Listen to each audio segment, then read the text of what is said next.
العالمين، والصلاة والسلام على أشرف المرسلين سيدنا ونبينا محمد وعلى آله وأصحابه أجمعين.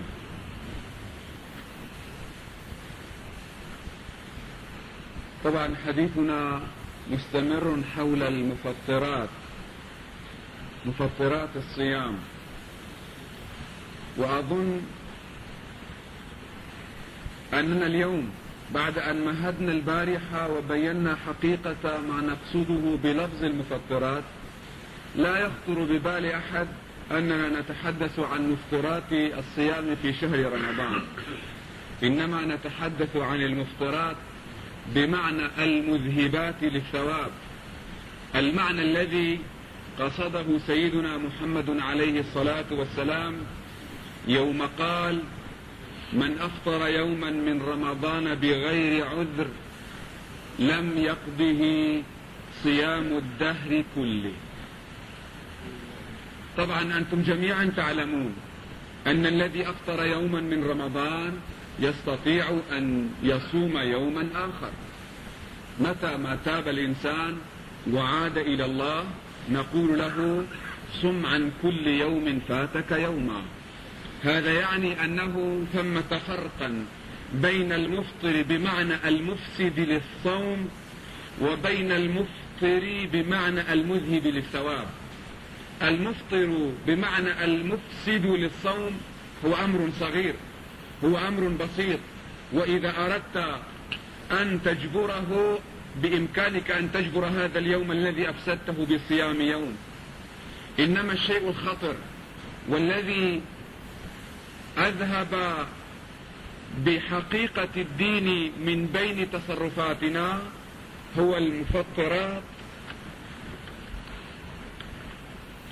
المفطرات بمعنى المذهبات للثواب. وبدأنا نحن بالمفطرات اللسانية، أي المذهبات للثواب عن طريق اللسان، وابتدأنا أولا بالحديث عما لا يعنيك، فإذا تجاوزت هذه المرحلة ستدخل في الحديث الفضولي، وإذا تجاوزت هذه المرحلة ستخوض في الباطل، وإذا تجاوزت هذه المرحلة ستصطدم بآخرين وتضطر أن تجادلهم وأن تماريهم بغير علم ولا معرفة. فإذا حصل الجدل ووصلت إلى هذه المرحلة من إطلاق عنان اللسان ستدخل في المرض الخامس أو المفطر الخامس، وهو الخصومة. موضوع درسنا اليوم الخصومة، أحد آفات اللسان التي ذمها الله سبحانه وتعالى ورسوله ونهيا المسلمين عن الدخول في مثل هذا الباب. والخصومة تعني مزيدا من القول ومزيدا من الحركة اللسانية واللجاج من أجل تحقيق مطلب. أنا أحاججك وأجادلك وأشغل لساني بك وأحاول أن ألقي عليك المزيد من الكلمات التي أعتبرها بالنسبة إلي قذائف أرميها على الهدف، والقصد هو جلب مال أو جلب نفع بالمعنى العام، سواء كان هذا النفع ماديا أو كان هذا النفع معنويا. وهذا الخصام بشكله العام، وقبل أن نفصله نستطيع أن نقول إنه عمل مذموم بغض النظر عن البيان والتفصيل. مجرد الخصام ومجرد تبادل الحديث على سبيل الخصومة هو عمل مذموم. ولذلك قال النبي عليه الصلاة والسلام: إن أبغض الرجال إلى الله الألد الخصم، العدو الذي يخاصم. الرجل الذي زاد في الخصومة، لأن الخصم صيغة مبالغة ومن باب فعل، وربما الكثير منكم يعلمون صيغ المبالغة فعال إلى آخره، ومن جملته فعل كملك. الخصم أي الكثير الخصومة. لم يقل المخاصم، لأن المخاصم قد يكون مدافعا عن الحق، لذلك قال أبغض الرجال إلى الله الألد الخصم. ويقول أيضا عليه الصلاة والسلام من جادل في خصومة بغير علم لم يزل في سخط الله حتى ينزع منه. من هذين الحديثين نستطيع أن نفهم ما المذموم من الخصومة أو ما المذموم من المخاصمة وما الذي لا يذم. الذي يذم أولا الكثير، الخصومة الكثيرة أي المتجاوزة حدود الاعتدال إلى درجة أن الرجل يفهم بالخصومة. وأنتم تعلمون في الحي، في البيت، حتى في البيت من بين أفراد العائلة 5 6 10 تجد أن أحد الأطفال، أحد الأولاد خصم، أي أنه كثير الخصومة لإخوانه. من بين أبناء الحي تجد رجلا معروفا بأنه كثير الخصومة لأبناء الحي على أي مسألة. ربما أطفال يتصايحان أو يتقاتلان أو يتراميان بنوع صغير من الحجر، تجد أن هذا الرجل قد قامت قيامته. وهكذا ربما في البلدة، وربما في المجتمع الكبير وفي الأمة، وربما سنجد على مستوى أعلى في القيادات. وقد يشتهر رجل من رجال التاريخ المعاصرين أو الذين مضوا يشتهرون بأنهم خصيمون، أي شديد الخصومة، يا ويل اللي يعلق معهم كما يقولون. هذا الباب المذموم. الباب الآخر الذي يذم يدل عليه الحديث الثاني من جادل في خصومة بغير علم.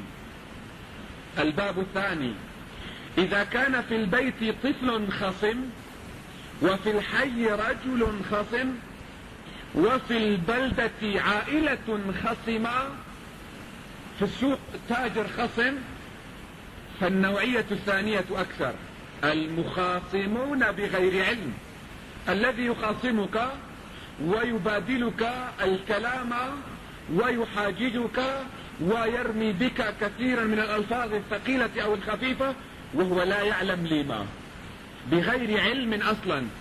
وأنتم تعلمون كثير من الجهلة وكثير من العوام في كثير من حالاتهم يخاصمون، وأشد الخصومة حين تتعلق بالقضية بالدين.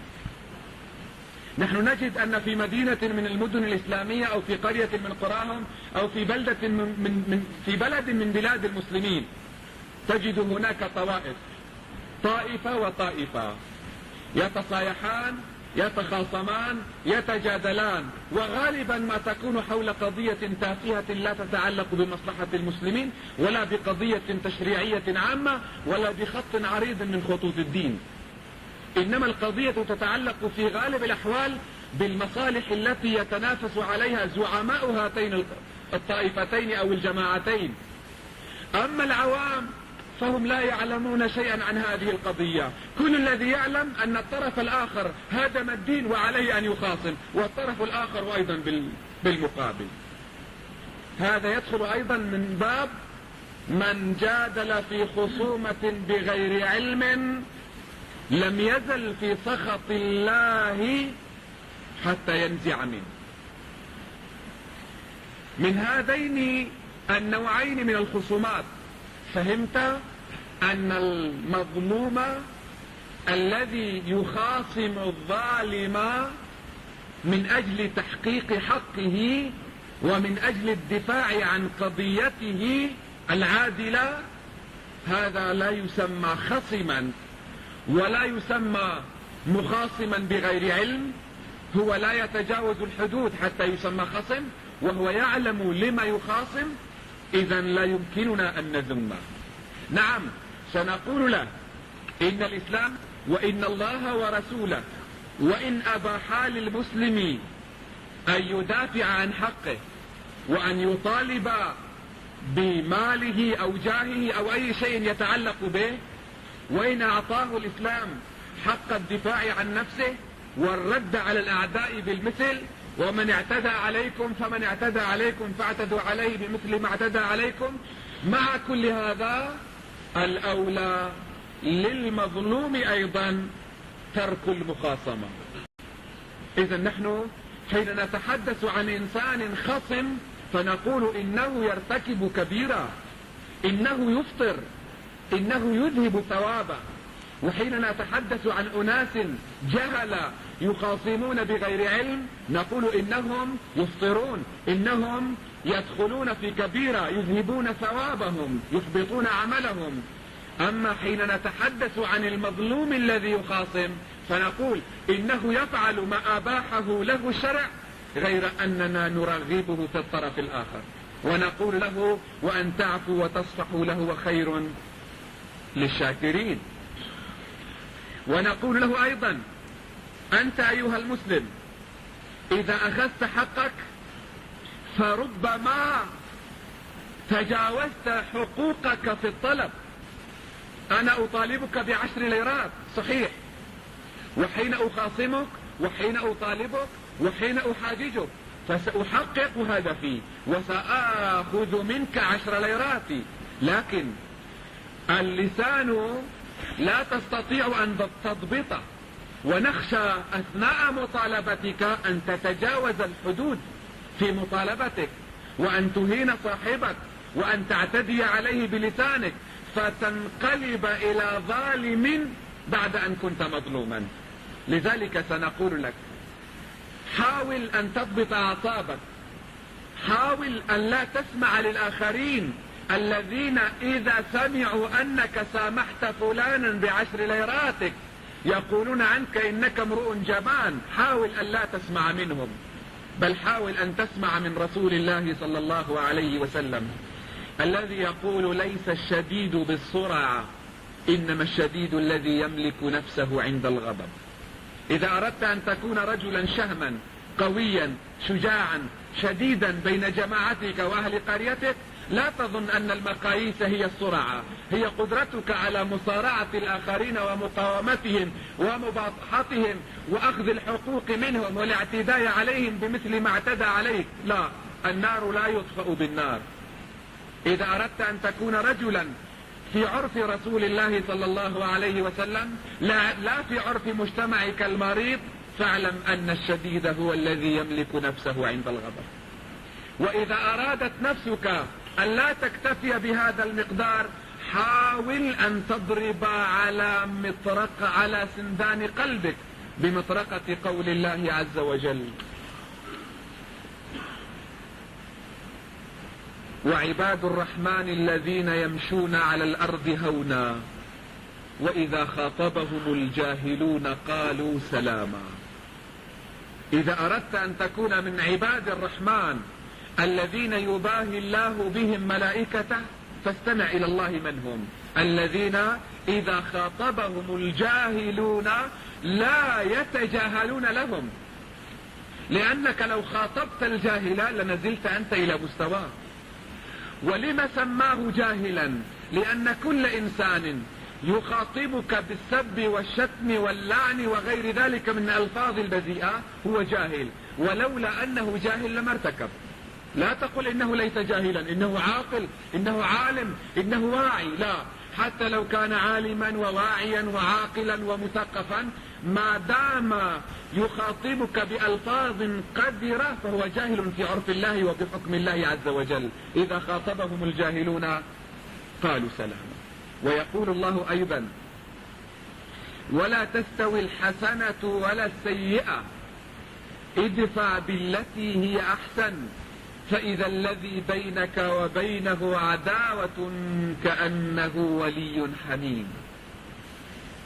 لا تستوي الحسنة ولا السيئة، هذه قضية لا تتحمل النقاش، بديهية. لو قلت في أي مجتمع لا يستوي الخير والشر، لا يستوي الضر والنفع، لا تستوي الحسنة ولا السيئة، لما وجدت اعتراضا من قبل أحد. نعم لا يستويان. لكن الله سبحانه وتعالى يسوق البديهية لينقلك إلى النتيجة، لا يسوق البديهية لأجلها. لا تستوي الحسنة ولا السيئة، فإذا قلت نعم حينئذ سأطالبك أن لا تفعل السيئة كما فعل الآخر. الآخر فعل سيئة، وإذا أردت أن تفعل حسنة ربما قال لك الناس أخي لما لم تفعل السيئة؟ أنت تفعل السيئة تظن أنها ستظهر وستبدو وستسجل لك، لا، الحسنات ضائعة. نقول بالأمثلة الشعبية وهو اللفظ مقذر لا أريد أن أذكره في المسجد، من فعل بالآخر كذا بقي له. فلما تقابل سيئته بحسنة؟ أتظن أن حسنتك ستبقى لك؟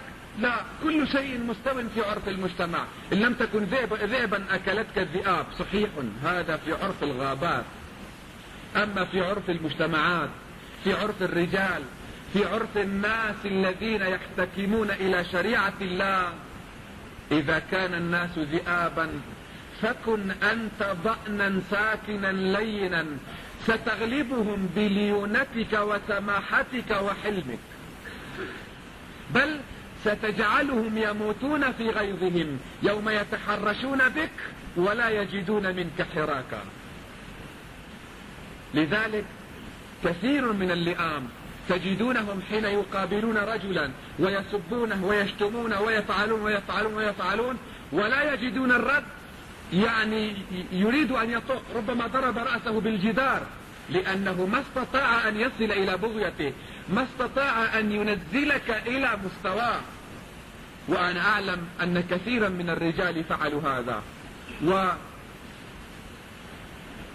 قريب ذكر لي أن أحد الزعماء في منطقتنا وهو قد مات رحمه الله، أرسلوا إليه رجلا، لا نذكره، لا الرجل الذي ذهب ولا الرجل الذي حرشوه عليه، أرسلوا إليه رجلا في مقهى قربيس، والقصد من هذا الرجل خصم، الرجل الذي أرسلوه خصم، وهو معروف باسم الخصومة في منطقتنا، معروف اسمه، وربما اسمه مشتق من الخصومة والكثير يعلمونه. أرسلوه إلى هذا الرجل الكبير في قومه وعائلته، وقالوا له إن استطعت أن تغضبه وأن تهينه وربما أن تشتمه لك عندنا كذا وكذا، وهذا يبحث من الله عن قيمة باكتته. فذهب إليه وقال له وهو بين جماعته الذين يستحي منهم، قال له أنا أقرضتك منذ 3 أيام 300 ليرة. طبعا والناس جميعا يعلمون أن هذا الرجل لا يقرض، والذي يقال أنه اقترض هو ليس بالمستوى الذي يقترض هذا المبلغ، لكن يريد منه أن يقول لا كذبت، ليقول وأنت أكذب، وتقوم القيامة حينئذ. قال له أنا أقرضتك منذ مدة 300 أو 1000 ليرة سورية، ويكفي منذ كذا أنا صبرت عليك. تأمل في القضية، رأى أن الموضوع ملغوما، قال نعم لا تؤاخذني أنا نسيت، يا فلان ادفع عني لهذا الرجل 1000 ليرة، لقد اقترضت منه منذ 3 أيام 4 أيام 1000 ليرة، وهو ربما الآن بحاجة. فدفع له 1000 ليرة وقبله الرجل من وجنتيه وذهب. فقالوا له الآخرون الذين دفعوه ويلك، أرسلناك لتسبه وتشتمه، بل ربما لتهينه في المقهى أمام الآخرين الذين ينافسونه، ربما كان الوقت صعبا وأيام انتخابات وغير ذلك.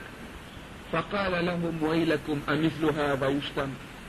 الذي يشتري عرضه بمال الدنيا لا يشتم. وهكذا يجب أن تعلم، لا تستوي الحسنة ولا السيئة. إذا فعلت بك سيئة لا تظن أن الحسنة ضائعة، حتى لو لم يكن هذا الرجل أهلا، المعروف لا يضيع. لذلك يقول الله لك ادفع بالتي هي أحسن، بغض النظر عن الطرف الآخر، ادفع بالتي هي أحسن، فإذا الذي بينك وبينه عداوة، هذا الرجل الذي جاء يشتم، بينك وبينه عداوة كأنه ولي حميم.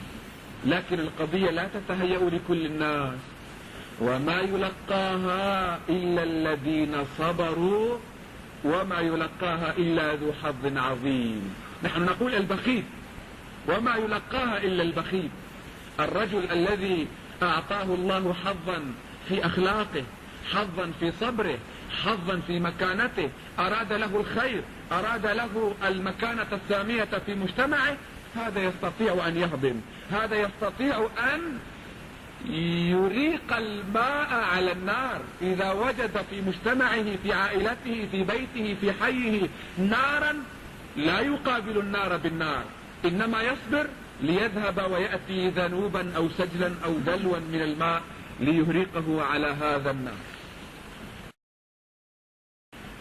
إذن المهلكة الخامسة، والتي الكثير منا يفطرون عليها، ونقصد بالإفطار أنهم يذهبون ثوابهم سواء كانوا صائمين أو في غير شهر الصيام، يذهبون ثوابهم بها، هذه الخصومة التي أكلت قلوبنا. ولذلك مجد الله الذين يستطيعون أن يقفوا مثل هذه المواقف، يوم قال وسارعوا إلى مغفرة من ربكم وجنة عرضها السماوات والأرض أعدت للمتقين. من هم؟ الذين ينفقون في السراء والضراء.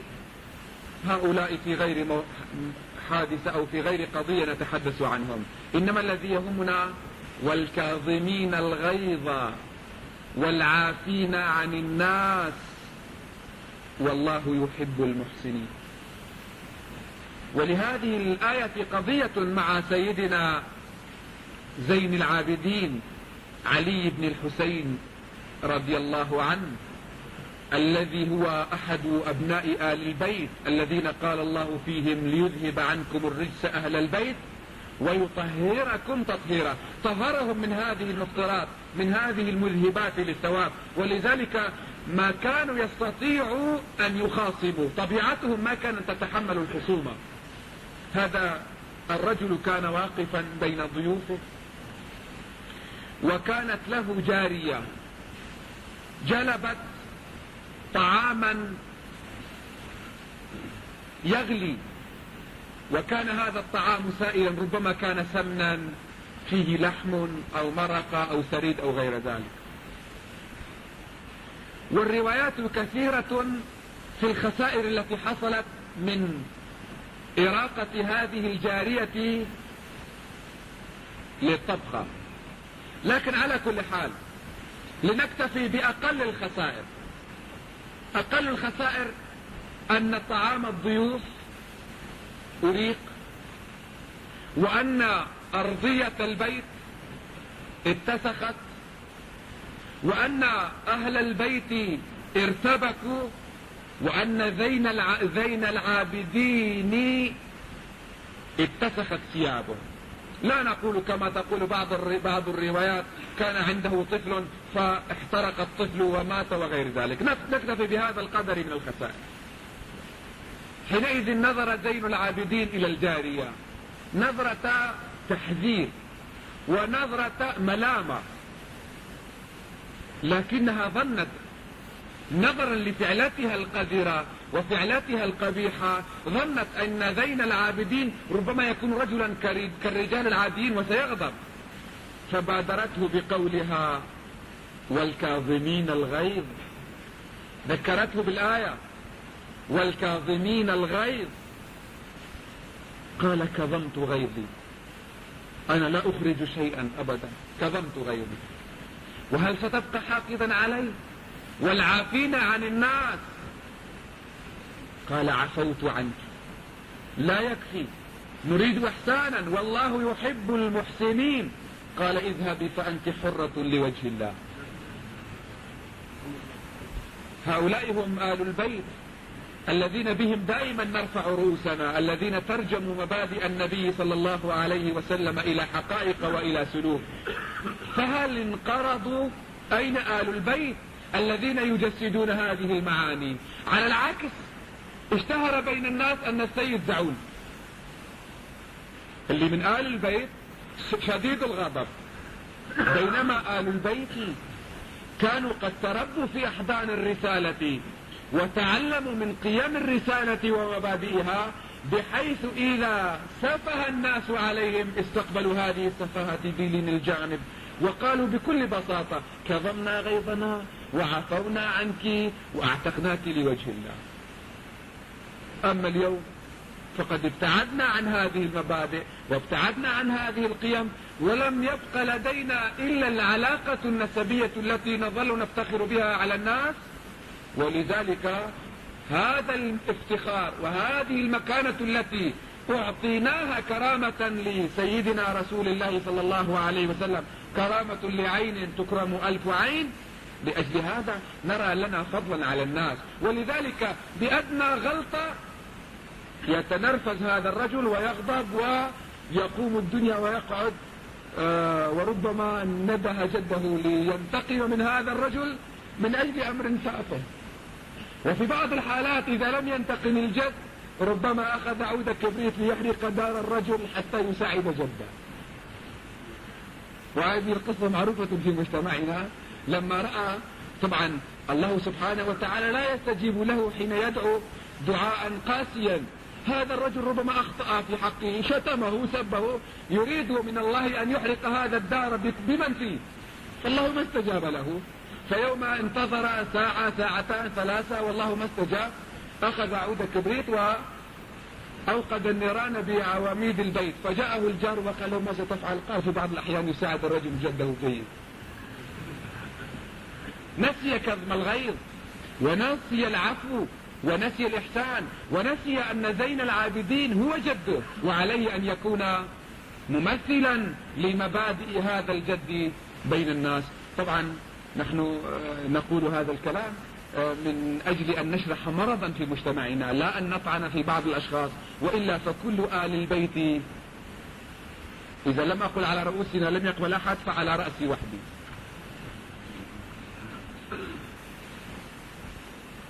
المرض الثاني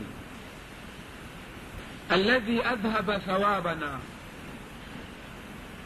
بذاءة اللسان. إنه مفطر محبط للعمل كبير، والكثير منا مبتلى ببذاءة اللسان. ربما يخجل الإنسان أن يقول في المسجد الكثير منا، لكن هذه حقيقة. كثير من الناس يأتون المساجد ويرتادون مواضع العبادة ويعتكفون، غير أنهم إذا غضبوا فاجأوا الغير بكلام فاحش، بل ربما يفاجئ زوجته وأولاده وأمه وأباه وجيرانه بكلام يعني يندى له جبين الحياة. فبذاءة اللسان أحد الأمراض الخطيرة التي أذهبت ثوابنا وتجعلنا مفطرين على الطريقة الجديدة التي اصطلحنا لفظ الإفطار عليها. طبعا أنا أقول جديدة لأنها جديدة عليكم، لكنها ليست جديدة، هذا الاصطلاح ليس جديدا على مبادئ الإسلام. أن أقول إن المنكرات والمعاصي مفطرات ليس جديدا على مبادئ الإسلام، وهناك عشرات الأحاديث التي وردت أن الغيبة مفطرة، وأن النميمة مفطرة، وأن السب واللعن مفطر، وأن الرفث والفسوق مبطل للحاج وغير ذلك. كل هذا أنتم تعلمونه. ويؤكد هذا ما يرويه لنا ابن سيرين، يقول: كان رجل من الأنصار من أهل المدينة يتردد على مجلس للأنصار يقول لهم: توضؤوا. الناس متوضئون، توضؤوا من بيوتهم وجاءوا ينتظرون الجماعة، وبقي للجماعة ربع ساعة وأذن المؤذن وصلينا السنن ونحن ننتظر الجماعة، غير أننا بدأنا نخوض في حديث. فيأتي هذا الرجل ويقول لنا: توضؤوا، لقد نقضتم أفسدتم وضوءكم، توضؤوا فإنكم تتحدثون بأحاديث أشد من خروج أشياء من قبلكم ودبركم. ما تخرجونه أنتم من أفواهكم أشد عند الله مما تخرجونه من قبولكم ودبركم. لو أنه خرج من إنسان هواء هل غضب الرب؟ لو أنك في المسجد وبلت هل غضب الله وهل يغضب رسول الله؟ بالعكس، لما جاء الأعرابي وبال في المسجد وغضبت الصحابة كره ذلك رسول الله منهم وقال لهم صبوا عليه ذنوبا من الماء. ما الذي حصل؟ أتظنون أن الذي حصل هو كل أنها بقعة تنجست؟ صبوا عليها شيئا من الماء وانتهت القضية. ما تخرجونه أنتم من قبلكم ودبركم وتظنونه أنه ناقضا للوضوء هذا شيء هين. أما الكبير الذي يغضب الرب هو ما تخرجونه أنتم من أفواهكم من سب فلان وشتم فلان وغيبة فلان ولعن فلان والنميمة بين فلان وفلان. كل هذا هو الذي ينقض الوضوء. فعلى هذه الطريقة نستطيع أن نقول إن ثمة نواقض للوضوء كثيرة وكثيرة، أي مذهبات للثواب. ونحن لازلنا ضمن هذا الباب وضمن هذا المصطلح نقول إن المفطرات كثيرة، ونحن في باب البذاءة اللسان والفحش من الكلام. يقول في ذلك رسول الله